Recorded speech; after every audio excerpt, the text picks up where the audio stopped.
Assalamualaikum warahmatullahi wabarakatuh. Kembali lagi di video saya, Muhammad Yusuf dengan NPMA 1B022062 dari Prodi Pendidikan Guru Sekolah Dasar Universitas Bengkulu, mata kuliah Pengelola Pendidikan, dosen pengampu Dr. Muhammad Kristiawan MPD.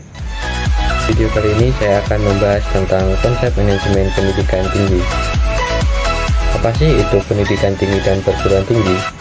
Pendidikan tinggi adalah pendidikan pada jalur pendidikan sekolah pada jenjang yang lebih tinggi daripada pendidikan menengah di jalur pendidikan sekolah, atau dengan istilah lain menurut penulis, pendidikan tinggi merupakan jenjang pendidikan setelah pendidikan menengah yang mencakup program diploma, sarjana, magister, program doktor, program profesi, dan program spesialis yang diselenggarakan oleh perguruan tinggi berdasarkan kebudayaan bangsa Indonesia. Sebaliknya, perguruan tinggi adalah suatu pendidikan yang menyelenggarakan pendidikan tinggi. Apa sih konsep pendidikan tinggi? Menurut Peraturan Pemerintah Republik Indonesia Nomor 60 Tahun 1999 tentang pendidikan tinggi, tujuan pendidikan tinggi adalah yang pertama, menyiapkan peserta didik menjadi anggota masyarakat yang memiliki kemampuan akademik dan profesional yang dapat menerapkan, mengembangkan, atau memperkaya hasanah ilmu pengetahuan, teknologi, dan kesenian. Yang kedua, mengembangkan dan menyebarluaskan ilmu pengetahuan, teknologi, dan kesenian serta mengupayakan penggunaannya untuk meningkatkan taraf kehidupan masyarakat dan memperkaya kebudayaan nasional. Apa sih konsep perguruan tinggi? Perguruan tinggi dapat berbentuk akademik, politeknik, sekolah tinggi, institut, dan universitas. Pengertian dari masing-masing satuan pendidikan tersebut adalah sebagai berikut. Yang pertama, akademik, menyelenggarakan program pendidikan profesional pada satu cabang atau sebagian cabang ilmu pengetahuan, teknologi, atau kesenian tertentu. Yang kedua, politeknik, menyelenggarakan program pendidikan profesional pada beberapa bidang pengetahuan khusus atau perguruan tinggi yang menyelenggarakan pendidikan vokasi. Yang ketiga, sekolah tinggi, menyelenggarakan program pendidikan akademik dan memperprofesional dalam lingkup satu disiplin ilmu tertentu. Yang keempat, institut, menyelenggarakan program pendidikan akademik dan profesional dalam sekelompok disiplin ilmu pengetahuan, teknologi, dan kesenian. Yang kelima, universitas, menyelenggarakan program pendidikan akademik dan profesional dalam beberapa disiplin ilmu pengetahuan, teknologi, dan atau kesenian tertentu. Bagaimana penyelenggaraan pendidikan tinggi? Peraturan Pemerintah Nomor 60 Tahun 1999 tentang pendidikan tinggi mengatur bahwa penyelenggaraan perguruan tinggi yang dilakukan oleh masyarakat haruslah berbentuk yayasan atau badan yang bersifat sosial. Ketentuan tampaknya dimaksud untuk memberikan status badan hukum pada penyelenggaraan pendidikan tinggi. Jadi, ada semacam jenjang dalam penyelenggaraan perguruan tinggi swasta, yaitu jenjang pertama universitas dan jenjang kedua yayasan. Untuk perguruan tinggi negeri, peraturan tinggi sendiri sudah merupakan badan hukum milik negara yang bersifat niribal atau non-profit, sejajar dengan badan usaha milik negara. Dalam perkembangan lebih lanjut, ada tujuan untuk mengubah perguruan tinggi memiliki swasta menjadi semacam badan hukum tersendiri.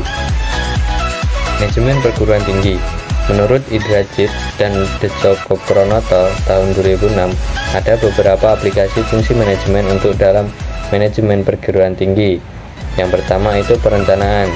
Perencanaan program kerja termasuk perencanaan anggaran bukan merupakan hal baru bagi perguruan tinggi, baik perencanaan 5 tahunan maupun perencanaan tahunan.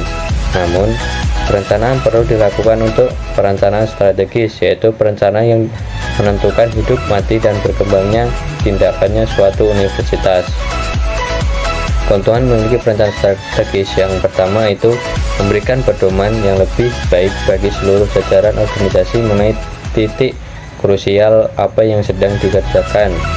Yang kedua, membuat para manajer lebih waspada mengenai perubahan, kesempatan baru, dan pengembangan ancaman.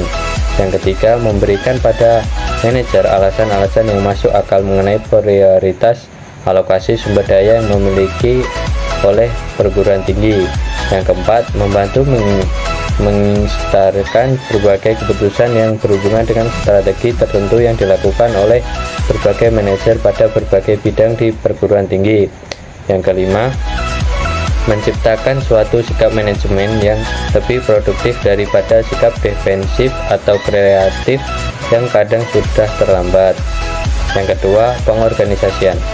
Fungsi pengorganisasian termasuk fungsi pengisian staf yang sesuai untuk setiap tugas atau kedudukan. Yang ketiga, pergerakan atau actuating. Tugas penggerakan adalah tugas mengerahkan seluruh manusia yang bekerja dalam suatu perguruan tinggi agar masing-masing bekerja sesuai yang telah ditugaskan dengan semangat dan kemampuan maksimal. Yang keempat, pengawasan. Pengawasan adalah fungsi terakhir manajemen, namun bukan berarti yang paling kurang penting. Pengawasan adalah pengamatan dan pengukuran apakah pelaksanaan dan hasil kerja sudah sesuai dengan perencanaan atau tidak. Yang pertama, dimensi etis. Dimensi etis, hakikat, tugas, dan panggilan universitas adalah mengabdikan diri pada penelitian, pengajaran, dan pendidikan para mahasiswa yang dengan sukarela bergabung dengan para dosen dalam cinta yang sama akan pengetahuan. Kedua, dimensi keilmuan. Dunia perguruan tinggi adalah dunia ilmu pengetahuan. Tujuan utama pendidikan tinggi adalah mengembangkan dan menyebarkan ilmu pengetahuan, teknologi, dan kebudayaan dengan proses belajar mengajar, penelitian, dan pengabdian kepada masyarakat. Yang ketiga, dimensi pendidikan.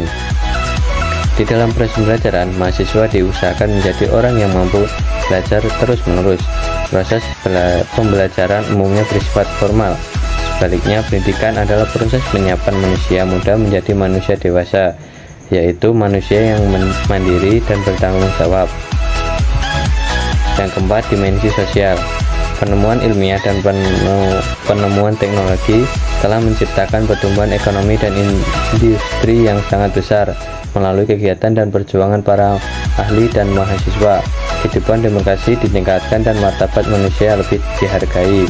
Perguruan tinggi mempersiapkan para mahasiswa untuk mengambil tanggung jawab di dalam masyarakat. Yang kelima, dimensi korporasi. Perguruan tinggi memberikan jasa kepada masyarakat berupa pendidikan tinggi dalam bentuk proses belajar mengajar dan penelitian.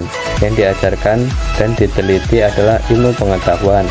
Perguruan tinggi memiliki pelanggan, yaitu para mahasiswa dan masyarakat pengguna lulusan. Perguruan tinggi menghadapi persaingan, yaitu antara perguruan tinggi lain, baik dari dalam maupun luar negeri. Perguruan tinggi dan tantangan globalisasi. Menurut Atkinson tahun 2011, globalisasi bagi perguruan tinggi pun merupakan kekuatan yang mengubah perguruan tinggi dari suatu institut yang memonopoli ilmu pengetahuan menjadi suatu lembaga dari antar sekian jenis organisasi yang menyediakan informasi, dan dari suatu institut yang selalu dibatasi oleh waktu dan geografi menjadi suatu lembaga tanpa batas. Nah, tantangan perguruan tinggi yang pertama itu tantangan pada pengelolaan. Setiap negara harus membuka diri seluas-luasnya terhadap masuk perguruan tinggi, dosen, peneliti, dan sebagainya tanpa hambatan sama sekali dalam bentuk apapun. Yang kedua, tantangan pada proses belajar mengajar. Globalisasi ternyata mengubah cara belajar mengajar dari bertatap muka dan melalui hubungan personal antar dosen dan mahasiswa menjadi hubungan maya dan non-personal melalui internet dan video jarak jauh. Yang ketiga, tantangan pada pendidikan nilai. Globalisasi sering kali menghadirkan pengetahuan dan informasi berlebihan yang tidak dapat ditangkap oleh kebanyakan yang tidak mampu pula mencerna tantangan yang menyertainya, sehingga hidup dalam alam globalisasi merupakan resiko dan mengubah identitas seseorang, tempat tinggal, dan kehidupan masa depan. Sekian materi dari saya. Jika ada pertanyaan silahkan tulis di kolom komentar.